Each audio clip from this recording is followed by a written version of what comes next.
Elon Musk is a patriot. Elon Musk is an innovator. Elon Musk provides a lot of capabilities our government and our military rely on, and I'm grateful for that.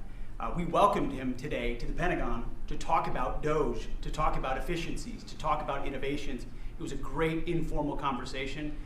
The rest of that reporting was fake. There was no war plans, there was no Chinese war plans, there was no secret plans. That's not what we were doing at the Pentagon. I might add that I think Elon, if they ever wanted to do that, I think Elon wouldn't do it. I think he wouldn't do it. He wouldn't want to put himself in that position. But if you read what's out of the New York Times, it's such a dishonest newspaper. It's such garbage. It's, it used to be called all the news that's fit to print. Well, it's all the news that's not fit to print. They have fake sources, or they don't have sources. I think they make most of it up. But this was a made-up story by the New York Times. I call it the failing. It's a failing newspaper. It's failing.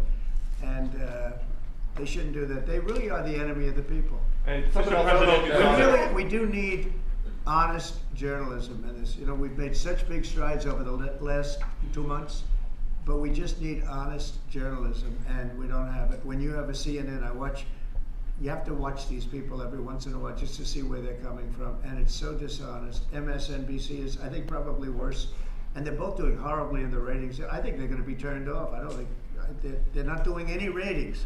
You're doing well in the ratings. Mr. President, just quickly on, I understand that your trade rep is meeting their Chinese counterpart next week. Yes. Is there anything that they can do to stop April 2nd or to roll back the tariffs that you put on China already? Well, we can talk, but basically, I call April 2nd. I would have made it April 1st, but I didn't want to be April Fool's Day because then nobody would believe what I said, and they do believe me.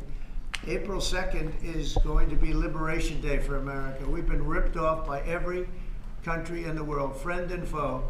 We've been ripped off on trade. We've been ripped off on military. We protect people and they don't do anything for us. It's just so unfair for years and years. And now some of that money is going to be coming back to us in the form of tariffs. Tens of billions. It's going to be numbers like nobody's ever seen.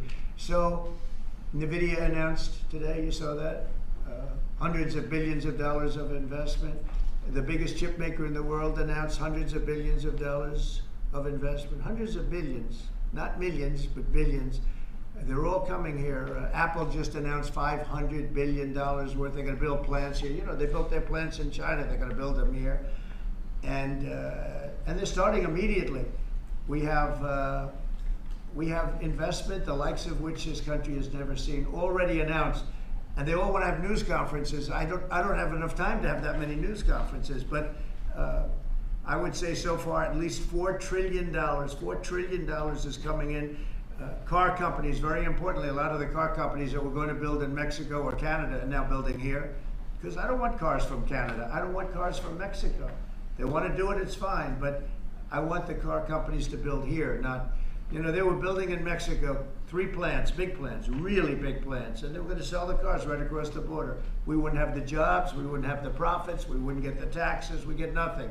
All we get is unemployment and empty factories.